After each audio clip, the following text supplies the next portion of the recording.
Bonjour, ça va? Monsieur le ministre de l'Agriculture, de l'Agroalimentaire et de la Forêt, Monsieur le ministre de l'Économie, de l'Industrie et du Numérique, Madame la secrétaire d'État au Commerce, à l'Artisanat, à la Consommation et à l'Économie sociale et solidaire. Je voudrais aussi saluer Henri Nallet, ancien ministre, et je dois vous le révéler, candidat à la présidence du Haut Conseil de la coopération agricole. Candidature évidemment que nous soutenons tant elle est prometteuse, cher Henri. Bienvenue sur le stand de la coopération agricole. Rassurez-vous, je n'ai pas l'intention de prononcer un discours trop long ou trop sérieux, tellement cette grande semaine de l'agriculture nous semble d'abord être un moment de promotion et de fête. Nous avons choisi cette année sur notre stand de communiquer sur les produits alimentaires coopératifs. Nos 2750 entreprises et leurs 600 filiales représentent en effet 40% de l'agroalimentaire français et une marque sur 3 dans les linéaires de la distribution. Ce poids commercial est donc considérable, mais aussi stratégique pour le pouvoir économique des 450 000 agriculteurs engagés dans leur coopérative et représentés par plus de 50 000 administrateurs. Quand on s'interroge sur l'engagement et la responsabilité des agriculteurs et la gouvernance de leur coopérative, plus de 50 000 paysans se consacrent à la vie coopérative, à la vie de leur coopérative chaque jour. Notre ambition est précisément de partager notre différence coopérative avec tous nos partenaires jusqu'aux consommateurs. Quelle est cette différence coopérative?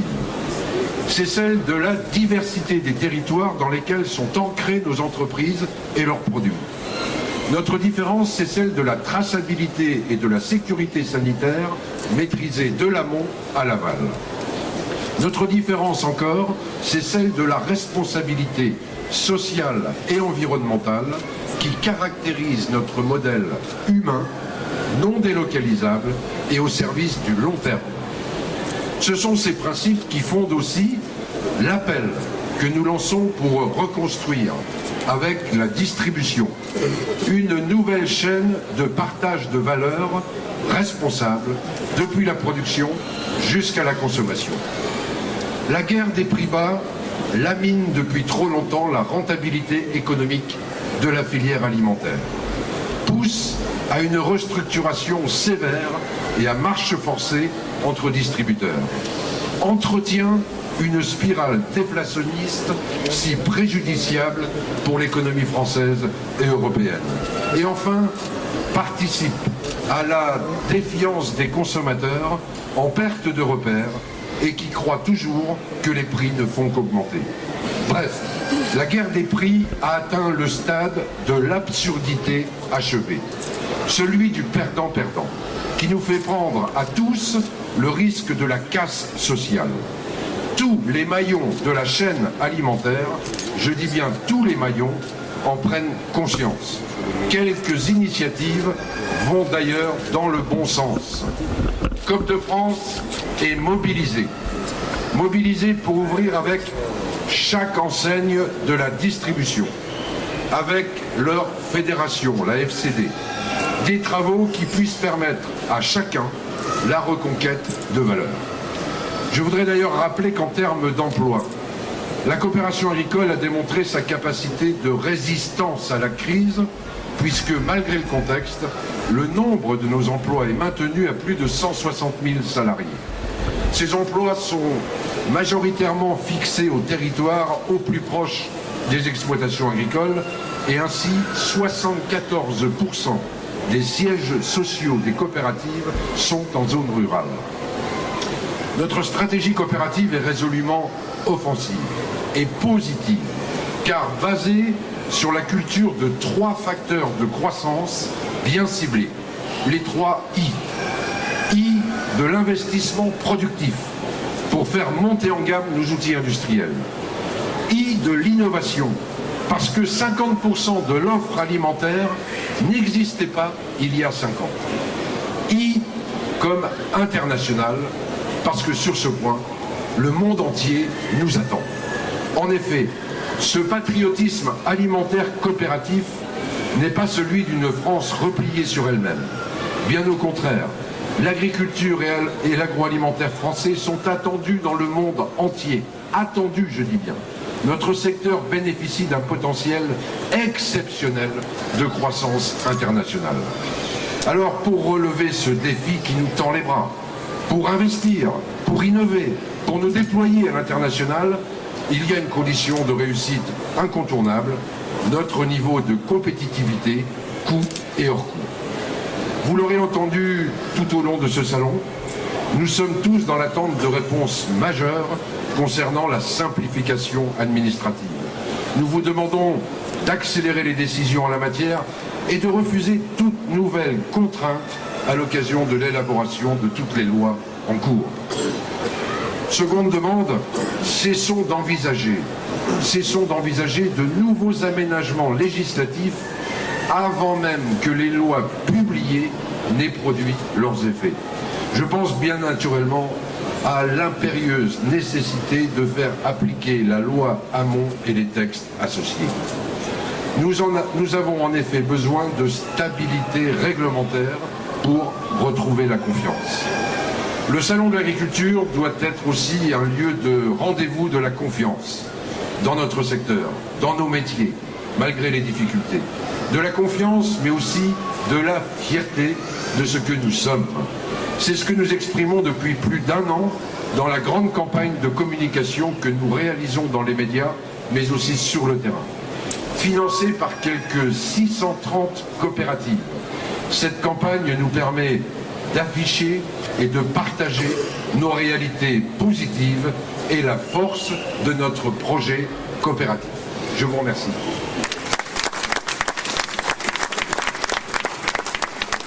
Et je passe la parole à M. Le Foll, ministre de l'Agriculture et de l'Agroalimentaire. Non, je plaisantais. Je voudrais d'abord accueillir Emmanuel Macron et puis Carole Delga. Je ne savais pas que dans le repérage, le stand de COP de France était juste en face de celui des notaires de France. Et je ne savais pas qu'Emmanuel Macron serait donc s'est invité juste en face de ce très beau stand des notaires de France. Oui, nous sommes là, il est là. Mais c'est d'abord pour la coopération qu'on est là. Ça a été rappelé par Philippe Mangin. Engagement qui a été pris d'ailleurs avec les différentes publicités qui sont faites de manière forte à la veille pendant ce salon pour rappeler ce qu'est la coopération en France, sa présence sur l'ensemble du territoire, parce qu'il y a ça aussi dans la structuration de la coopération française. Elle est à l'origine, elle est aujourd'hui, elle devra rester demain, le lien entre des territoires et une activité agricole et de transformation. Parce que c'est ça aussi l'enjeu. Produire en France, avoir des stratégies qui valorisent la production française, ça passe par des entreprises, par des hommes, des femmes qui, dans l'agriculture et dans l'industrie agroalimentaire, sont attachés à leur territoire, sont attachés à développer ces territoires. J'ai toujours été frappé de voir, je l'ai dit au Salon international du machinisme agricole, on est le plus grand pays européen en termes agricoles. On a perdu toutes nos marques, en particulier pour les tracteurs. On n'a plus d'ailleurs dans l'industrie phytosanitaire non plus d'entreprises françaises, ce qui fait qu'on doit développer, et je le dis pour la coopération, ça doit être un enjeu, surtout quand je vois les photos d'un certain nombre de coopératives derrière, toute l'industrie naissante du biocontrôle. Il faut qu'on soit capable de développer et de soutenir cette industrie, et de ne pas laisser encore une fois des grands groupes qui ne sont pas français, alors que nous sommes le premier marché au niveau européen, pouvoir être des représentants d'un certain nombre de filières, en particulier celle demain du biocontrôle. Donc je le dis vraiment, c'est un effort collectif qu'on doit avoir. Et si la coopération a un sens profond, c'est ce que je disais, c'est ce lien qui existe entre l'engagement des coopérateurs, leur territoire, les lieux où ils sont en activité et qu'ils cherchent à développer.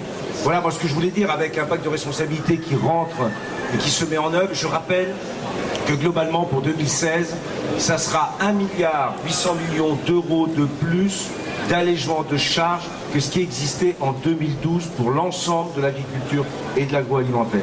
On a de disponible un document qui répertorie l'ensemble des dispositions du pacte de responsabilité, filière par filière, région par région. Il est à votre disposition. C'est un effort de l'État. Il doit, et ça a été dit par Philippe Mangin, se traduire aussi par de l'investissement. Et c'est cette confiance qu'il faut qu'on retrouve. On a besoin de cette étincelle, les uns et les autres. Cette idée qu'on sorte aussi de ce pessimisme qui a été longtemps celui que nous avons aux responsabilités, entendu pour des bonnes raisons. Il doit y avoir quelque part quand même, ici en France, cette volonté d'investir, d'innover, de se donner soi-même les moyens de réussir. Je crois que c'est aussi ça le message de ce début d'année 2015, où on sent ici, là, des clignotants qui passent au vert, où on sait que au niveau de la consommation, de la production industrielle, de l'investissement, il se passe des choses positives. Il faut qu'on soit capable d'accompagner ce mouvement. Il faut qu'on soit capable de le soutenir. Il faut qu'on soit capable, tous ensemble, d'en parler avec cette volonté de redresser notre pays, la coopération. La COP de France, c'est un atout, c'est un acteur qui doit être au cœur de ce débat du redressement, au cœur de cette volonté de réussir tous ensemble et de faire réussir l'ensemble des territoires de la France et donc de faire réussir la France. Voilà ce que je voulais dire. Sur la question de la simplification, on a engagé cette simplification, c'est toujours long, mais il faut à la fois respecter ce qui est le cadre réglementaire, mais réduire les délais. Ça a été le premier exemple qu'on a signé avec le Premier ministre dans la région Champagne-Ardenne, où un établissement classé a vu son dossier unique ramené avec ce qui était d'habitude 18 mois d'études à 7 mois. Premier résultat, il faut bien sûr qu'on soit capable de les développer, parce que ça ne sert à rien de perdre 18 mois si on peut faire ça en 7 mois. Ça ne sert à rien si au bout du compte il y a un projet qui doit être adopté, de faire attendre celui qui porte ce projet. On a besoin de gagner du temps, d'avoir confiance les uns dans les autres. C'est en tout cas le message que je souhaitais passer, et j'accueille avec beaucoup de plaisir et Carole Delga et Emmanuel aujourd'hui. Ils représentent donc Bercy. On en parle souvent de Bercy. Eh bien, Bercy est là, et Bercy est content d'être là, donc Bercy.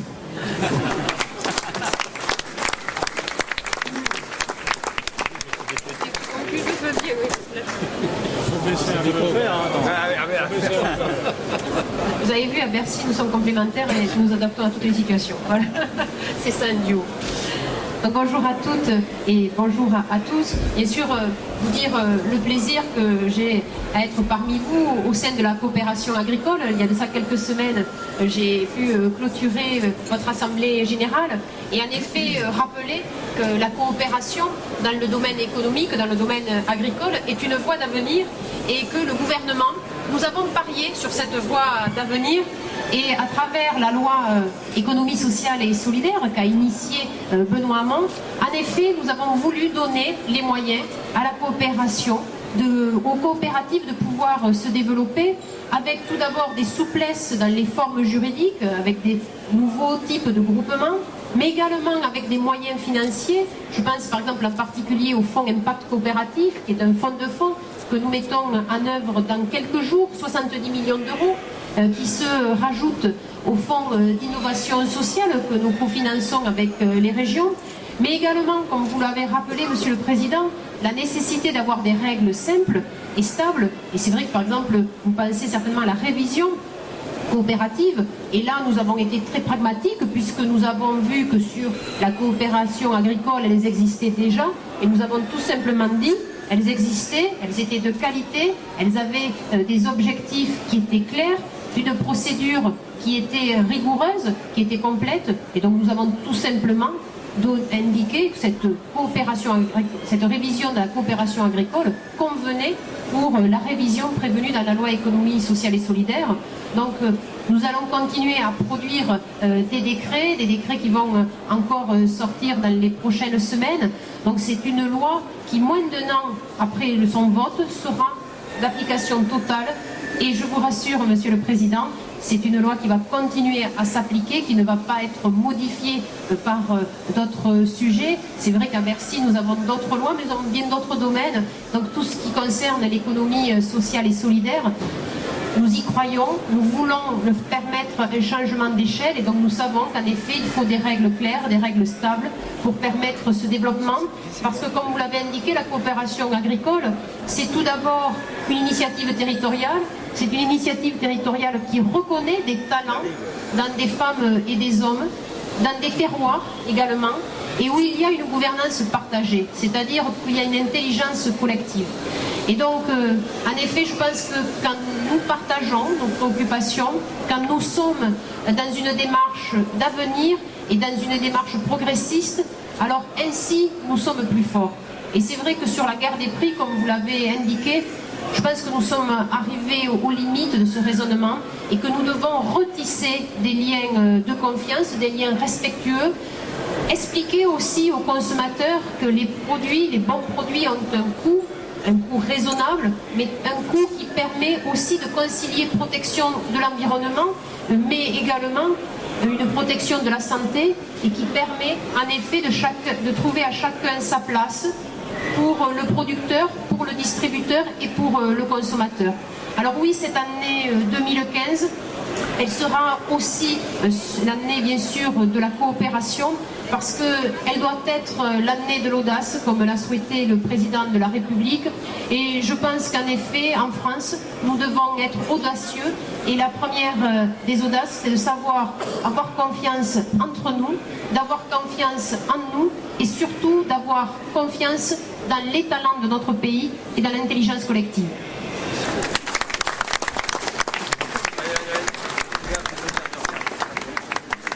Oui, bonjour à toutes et tous, je ne serai pas long, je vous rassure. Juste quelques mots peut-être pour dire je suis très heureux d'être là, Président, et vous savez l'attachement de long terme à la coopération, en particulier la coopération agricole. Parce que c'est l'esprit du long terme. Et finalement, c'est peut-être l'essentiel de ce que je voulais vous dire ce soir. Nous sommes dans une situation d'urgence économique qui n'a échappé à personne. Et Stéphane et Carole viennent d'en parler. Il y a une guerre des prix, il y a des mesures aujourd'hui de contrôle qui sont en cours pour justement corriger et pallier les situations les plus déséquilibrées, en application d'ailleurs des lois qui viennent d'être prises.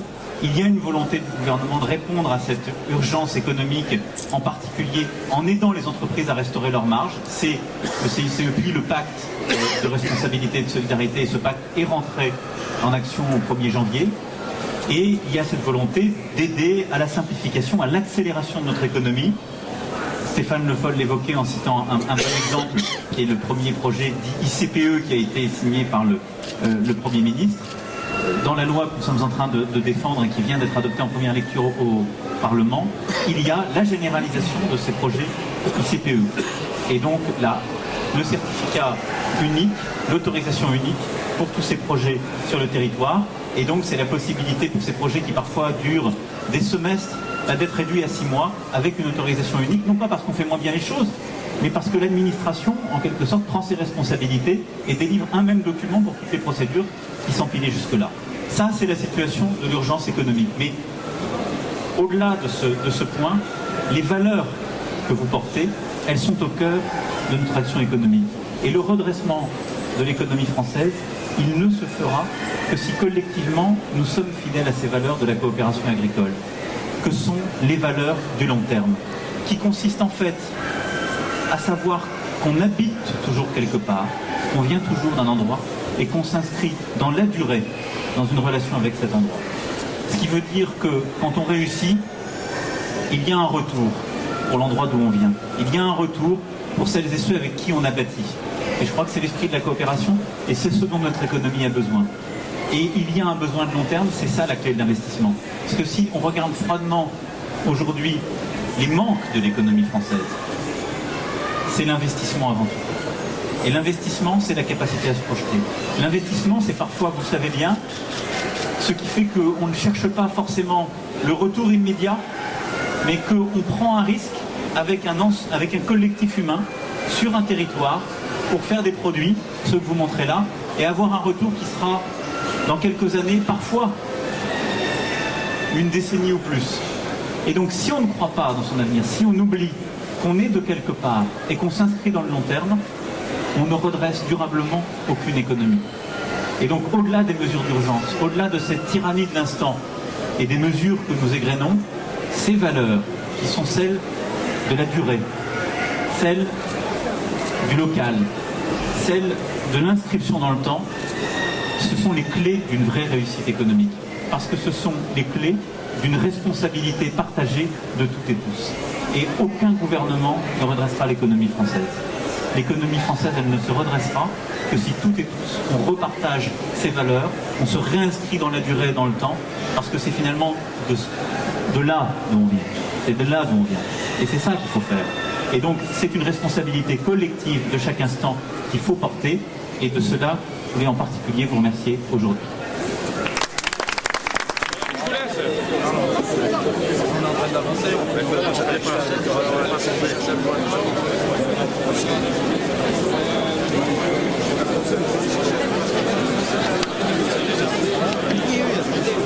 Non, mais c'est pas ça, ça dure.